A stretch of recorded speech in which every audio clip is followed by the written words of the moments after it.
Hello, everybody. Time for our next Upwork training session. And I am super excited about today's because pitching yourself is one of the hardest, but yet one of the funnest and one of the most fulfilling components of working on Upwork because it's what directly leads to your newest client. So it's a fun process to pitch yourself. It can be a little difficult when you're first getting started out because I know a lot of people are uncomfortable talking about themselves, especially in a positive way. And it's something that you just have to get over. The more you do it, the easier it will get as time goes on. So that's what we're going to be jumping into and talking all about today. And as you jump on, just drop a hi in the comments so that I know you're here.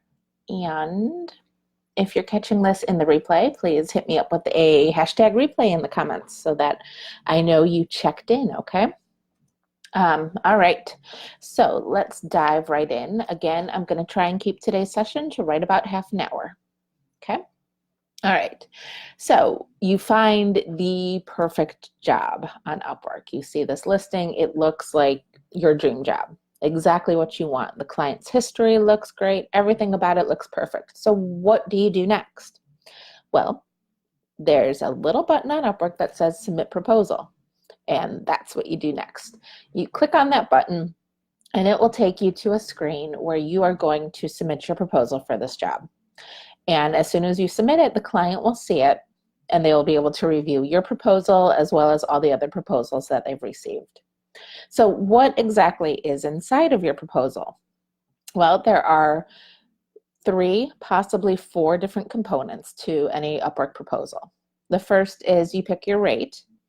A lot of times Upwork will provide a rate tip where they'll suggest what you should put as your hourly rate. I've never really followed that to a T. I find that sticking with my own hourly rate or a little bit below, which seems to be a nice little trick. If you go slightly below what your hourly rate is set at, then the client will feel like they're getting a deal. And they'll feel like, especially if you address it, which we'll get to in a second. But then the other thing when you're setting your rate to also look at is the client's payment history.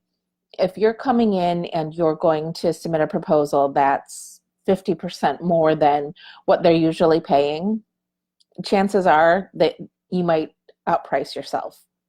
So you really have to pay attention to that. Sometimes you'll find on Upwork where they're hiring for a position that they've already used a freelancer for. And that's great because you can see what they were paying for that position previously. And my recommendation would be that you stick pretty close to what they were paying before. It can be a little bit higher or a little bit lower. Just make sure that you justify your rate. And it never hurts to address why your rate is what your rate is. And as I said, we'll get into that as well.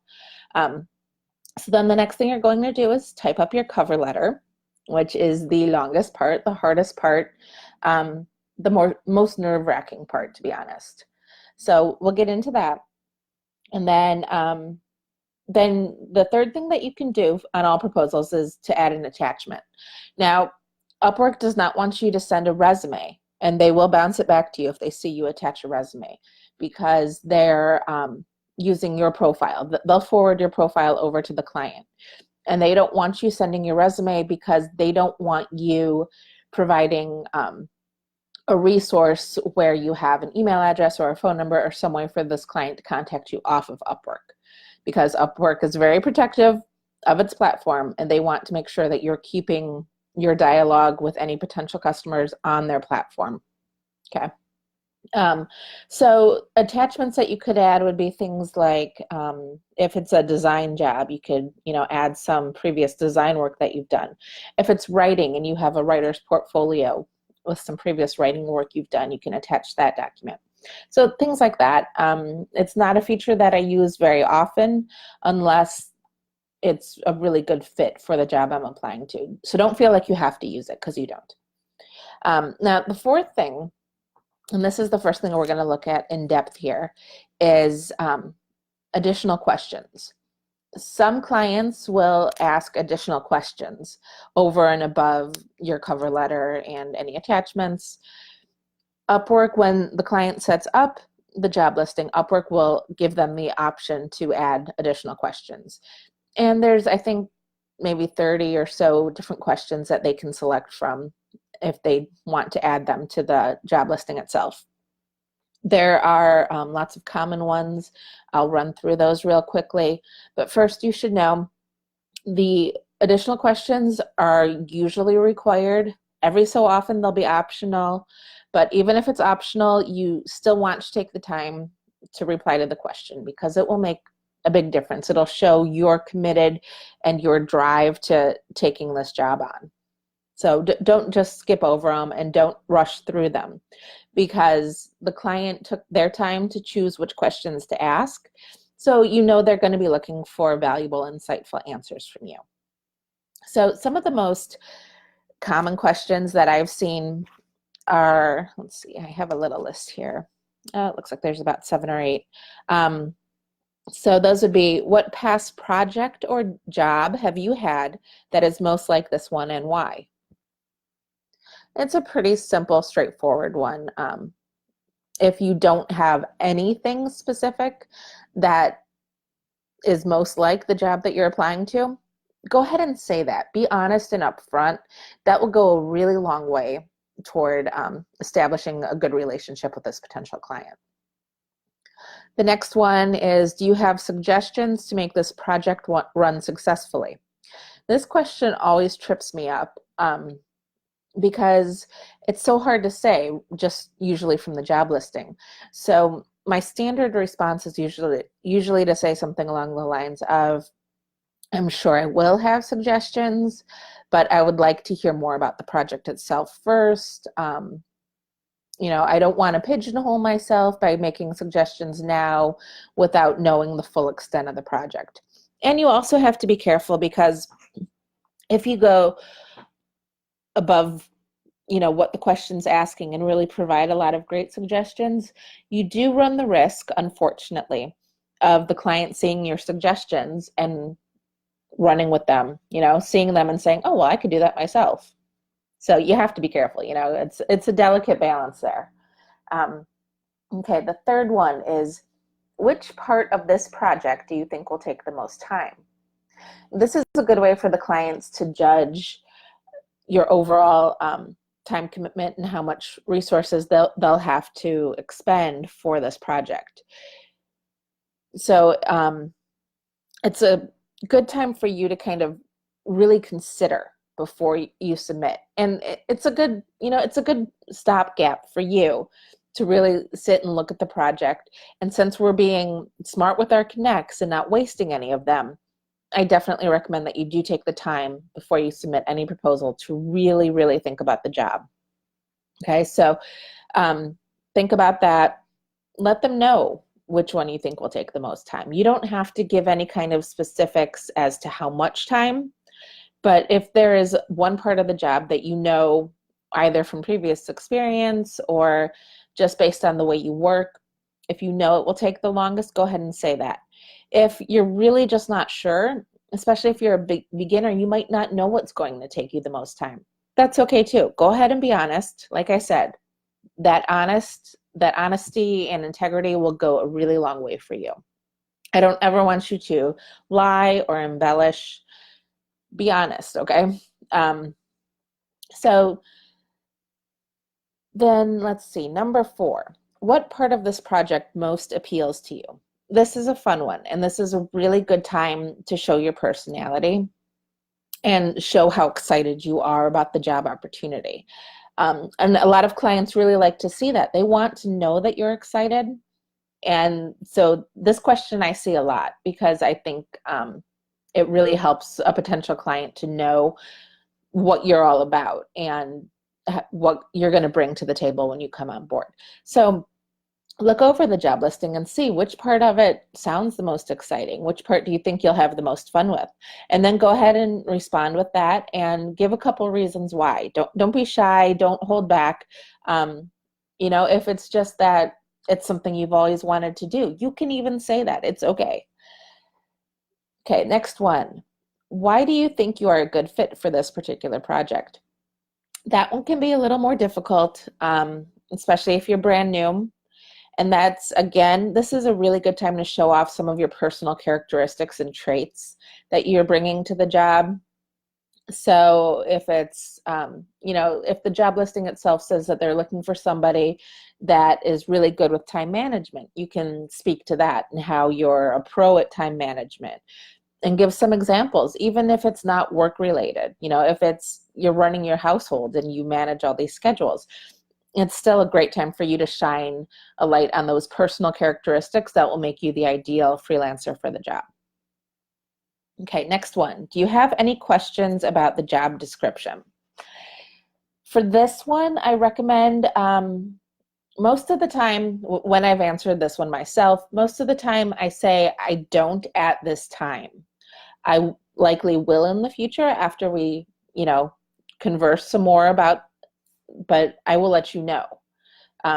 It's a good way to show that you're in this for the long haul. You're not just, throwing out a proposal and, leaving it at that. You want this to become an open dialogue, and you're looking forward to having questions, but at this time, the description itself is self-explanatory, and you'd like to hear more information before you ask any questions. Although, if you do have a specific question, there's no harm in asking that either, okay? All right, the next one. Which of the required job skills do you feel you are strongest at? Pretty self-explanatory there, most of the job descriptions will have a listing where the client will write out the various job skills that are required.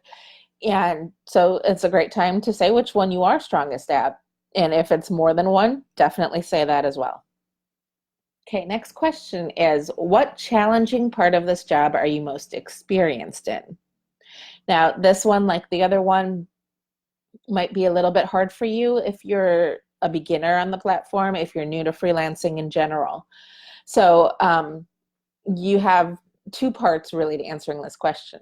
Is you have to determine what the most challenging part of the job description is, and then how your experience, whether it's just life experience or previous business experience or some education that you've had, how that ties in with the challenging part of the job.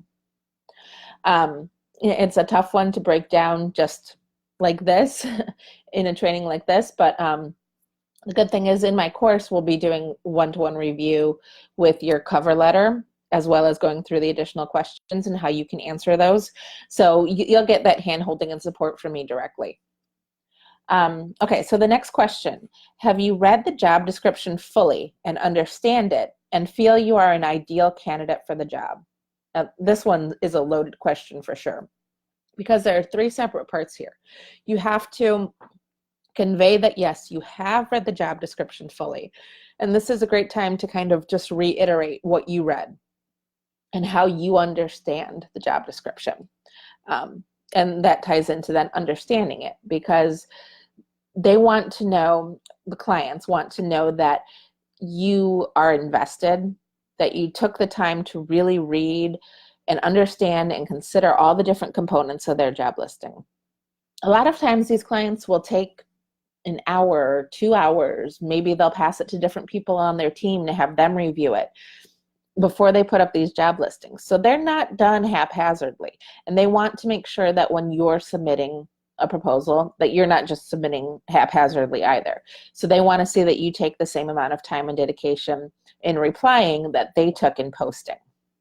And this question is a great time for you to do that. And then explain why you're an ideal candidate for the job. That's kind of covered in some of the other ones we talked about. If you don't have experience, direct experience, then like I said before, that's a good time again to start, tying in your personality traits and different characteristics that you'll bring to the job. Okay, so now let's talk about the cover letter itself. And let me just take a sip of coffee.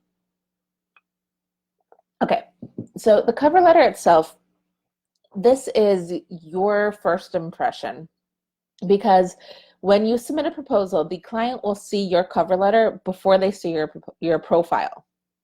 So you want to make sure that your cover letter is really, really well done. The first thing that you want to do is you want to be unique, and you want to let your personality shine through. If this is a job listing where the client receives 20 different proposals, you want to make sure that yours is going to stand out and be memorable. Some of the best ways to do that are talking about yourself, having a little humor in there, showing that you're, ready to really show up for this position. One thing that I always like to do is say why it excites me, why the job listing excites me. And, I think this job would be a great fit for me. I'm excited about, and I'm passionate about. Those three terms I use the most in my cover letters in my first little introductory paragraph, so that they know why I'm excited, who I am. They know what I'm passionate about overall in terms of my work. And that first paragraph is going to be your most important of all. And that's where I want you to be really personable, and presentable. Okay, so think of this like your face-to-face job interview at, a company that you're going to, and you're sitting down from somebody. You're obviously not going to be presentable in terms of what you look like or what you're wearing, but the words that you use, your word choice, your sentence structure, all of that is how you're going to be presentable in your proposals on Upwork. So take the time to really make sure you don't have any typos. Make sure your sentence structure is good, your grammar is good. Read over it a couple times. If you have somebody in your house that you can have look it over before you submit it, do that. Once you do this multiple times, you'll get much, much better at it, and you probably won't need to, have a second set of eyes on it. But in the beginning, it's always a really good idea. And don't be afraid to let your personality shine through, because at the end of the day, and I've mentioned this several times already, you're going to be hired based on who you are, not on what you do necessarily. And that's how you're going to stand out in a client's eyes. That's how you're going to be memorable. That's how a client's going to know if they want you to be a part of their team. Okay, so let your personality shine through. This is the perfect time for that. Now, the other thing that you want to do is you want to make sure you're talking about them, the client themselves, much more than you're talking about yourself. Talk about what you can do for them, what you bring to the table that will help them to be a better businessman, to be a better company, to, launch their startup, whatever it is. Your cover letter needs to be a mix of your personality and a mix of what you can do for them. It's really not about you, okay? I know it's kind of a conundrum there. How do you tie the two together? But like I said, it'll get easier the more you do it. So you're talking about yourself and letting your personality shine through on a personal level. But then on the professional level, you're strictly talking about what you can do for them. Does that make sense? If you have any questions, just let me know, okay? Drop them in the comments and I'll get back to them. Okay, now the other thing, if you're new to the Upwork platform, I don't want you to hide that fact. It won't be hidden from the client. They will know that they will see that you don't have any reviews. They'll see that you're new. They'll see maybe your rising star status. So they're going to know. And don't let that be the elephant in the room. Address it right away. What I would do when I first started out, way back when, is I would say something like, I know I'm new to this platform and don't have any history here, but here's the experience I do bring to the table. So something like that. Go ahead and say it straight out. I know I'm new here. I know I don't have any experience, but let me assure you, blah, blah, blah, okay? And then you also want to highlight the characteristics that'll make you an ideal freelancer for the job.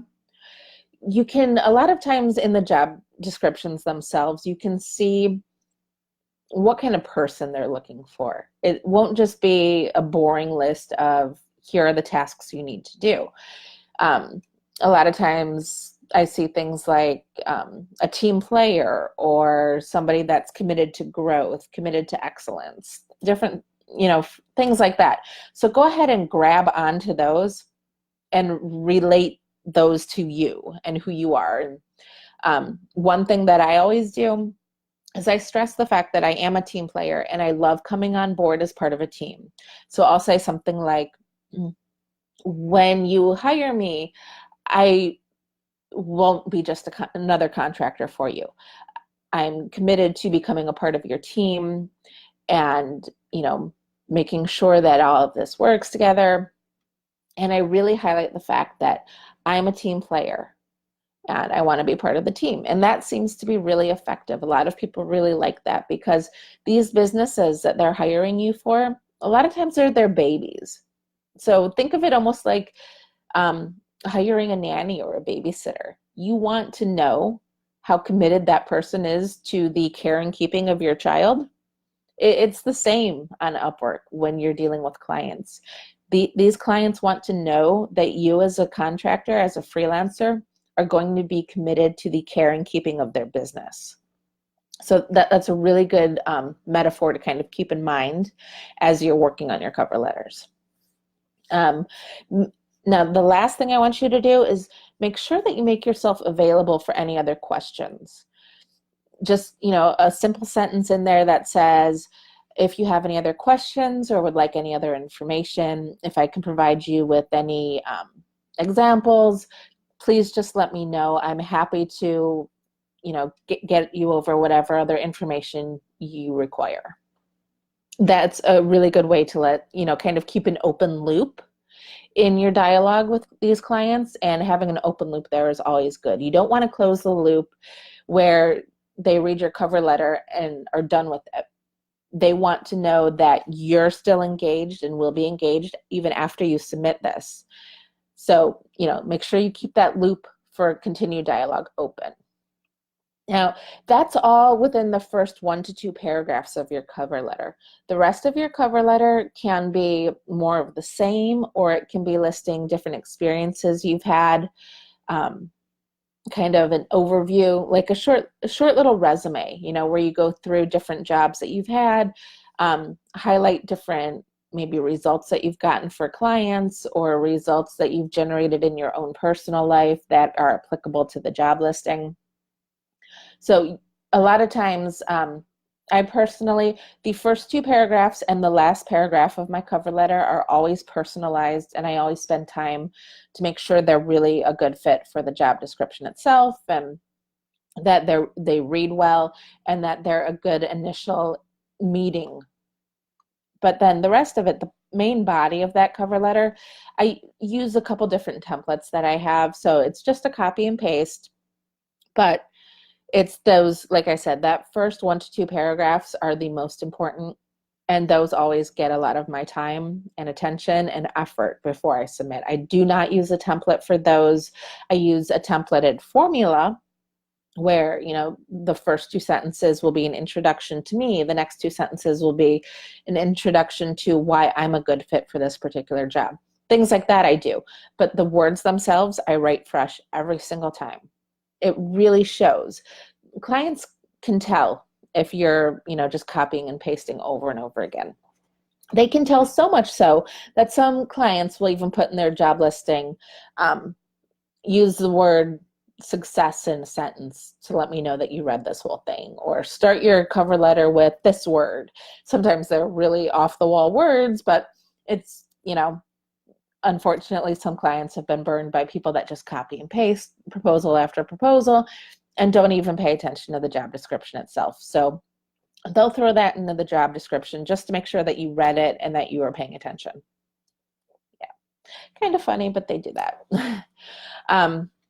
Okay, so that's, I think, a pretty good overview of what you should do for your cover letter. If you have any questions, just let me know.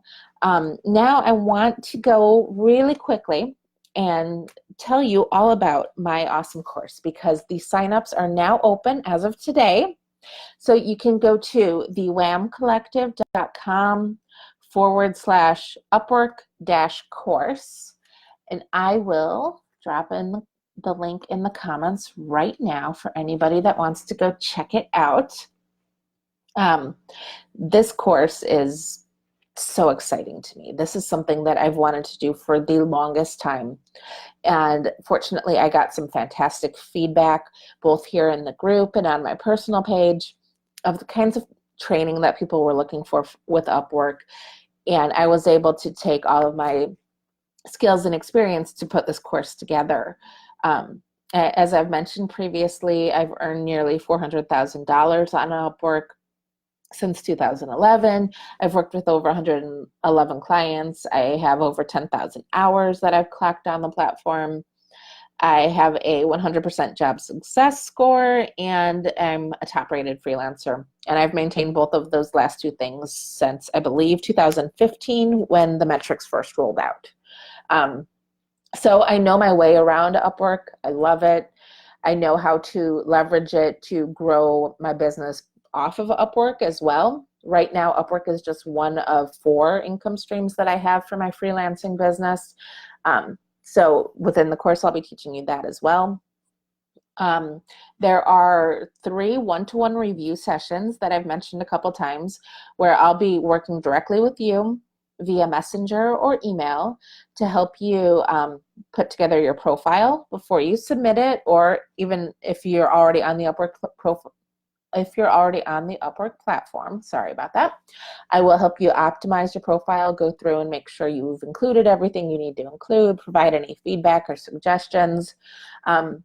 We'll do a one-to-one review session where I help you kind of find those first 5 to 10 jobs that would be a really good fit for you. And then we'll also do a one-to-one review session of your first few cover letters. You can send them over to me before you submit. I will take a look at them and help you, make sure they're as good as they can be. The rest of the course, there's all kinds of really good information I'll be providing. What to do once you do get a job, how to manage client expectations, how to manage your time on the platform, how to use the time tracker to the best of its capabilities. All kinds of things. The last week of the 6-week course will be about future pacing yourself and making a long-range strategy to leverage Upwork, as well as branching off of Upwork too, and how to use the work that you've done on Upwork as part of that. So it's going to be awesome. It's a 6-week course. I initially was planning to do to just drop it all at once, but as I wrote the course out and really went through the outline, I realized just how much information there is, and I would hate for anybody to get overwhelmed. So I split it out into 6 weeks, and each week the new lessons will open, and we'll have our own private Facebook group where we will go through together. I will do live Q&As every week in there. I'll be available to answer any questions that anybody has at any time. So it'll be a great resource there for you as well. The course itself, I'm offering it right now for just $97 for the full 6 weeks course, including the one-to-one review sessions and the Facebook group and some other goodies that you can see when you check out the link. I will likely raise that rate in the future, but for right now, I wanted to make it accessible to everybody. That was really important to me. This is exactly what I would have loved to have had when I started out, and I know I wouldn't have been able to afford the courses out there that are thousands and thousands of dollars, or even hundreds and hundreds of dollars. So keeping it under $100 was really important for me, as was keeping it above $0, because I am a true believer in the mantra that when you pay attention. And if this were just a free course, it's easy to just set it aside and not come back to it. But when you invest the money in yourself and in your future, you're going to make that commitment, and it's going to stick. It's much more likely to stick than if it were just a free course. So I want you to come join me. We're going to do this together. This whole 6-week period, I will be with you hand in hand, as will all of the other students. So it's going to be a great opportunity for you to really jumpstart your freelancing on Upwork. And the way the course is laid out, within the first 3 weeks, we should have you with your first 1 to 2 clients on board already. And then the next 3 weeks, we will make sure we're really maximizing those relationships and your earnings and your future. So it's going to be a great time. I hope you'll join me. If you have any questions about the course itself, if you have any other questions about doing your cover letter or submitting your first proposals, just let me know. I'm more than happy to help and answer any questions I can. And we are just over 30 minutes, so I did pretty good today. Thanks everybody that joined. April, Kelly, thank you for being here. I will talk to you guys all later.